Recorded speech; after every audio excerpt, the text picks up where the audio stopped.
Hello everybody, this is Brent Deischer from Prince of Permaculture, and I'm touring the Ashokan Center's beautiful garden, vegetable garden and pollinator garden.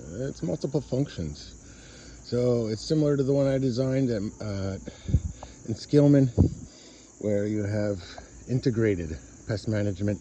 You have flowers, pollination, the function of pollination, these marigolds. And then you have your vegetables side by side to attract the pollinators. You want to have flowers, and then they're using and valuing the margins and edges, which is a permaculture principle. So these rudbeckia are attracting the pollinators. These are brown, black-eyed Susan, brown-eyed Susan, and they have on the edges. You also have up here New York ironweed. You have my favorite. This is my favorite flower, cardinal flower, Lobelia cardinalis. You have your foxglove beard tongue right here. Pocahontas is the cultivar. So that's a really cool plant too, foxglove beard tongue. I want to point that out to you. Your milkweed and more cardinal flower, more milkweed. Beautiful plant right here, beautiful cardinal flower. Nice contrast with the brown-eyed coneflower, brown-eyed Susan, and rudbeckia. More New York ironweed. I like how they have the plants around the edges, and that also can deter deer from jumping over. So they have a lot of things inside here. So you have some celery in here. You have a lot of cool shards over here. You have zinnias over there. You have your comfrey. So that's your chop and drop mulch. Right here, your common comfrey also attracts pollinators. Multiple function plant. Comfrey is essential to any garden. Get that common comfrey in your garden. Chop and drop. It'll grow right back really quickly. Your chard, your kale, couple different varieties of kale right here. Again, your sunflower, that it gets the bird, keeps the birds happy. You don't have to put a bird feeder up, just plant sunflowers, okay?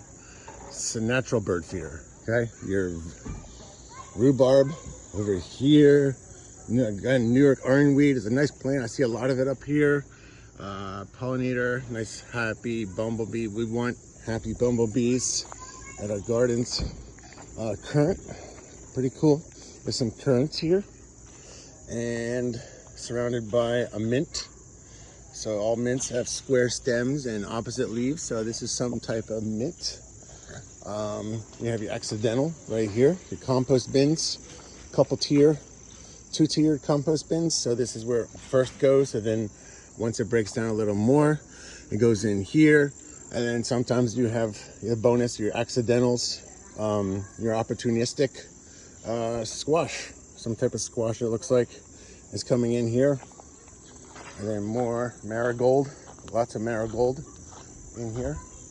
Lots of marigold, another squash. Some baby pine trees going in, pretty cool. And oh, nasturtium. So this is an edible flower. This is nasturtium. Okay, this is a dill. So right here, nice herb, and also for pollinators. This is a dill. And you have your, looks like some oregano down here. And more nasturtium. Oh, this is borage. So this is a borage.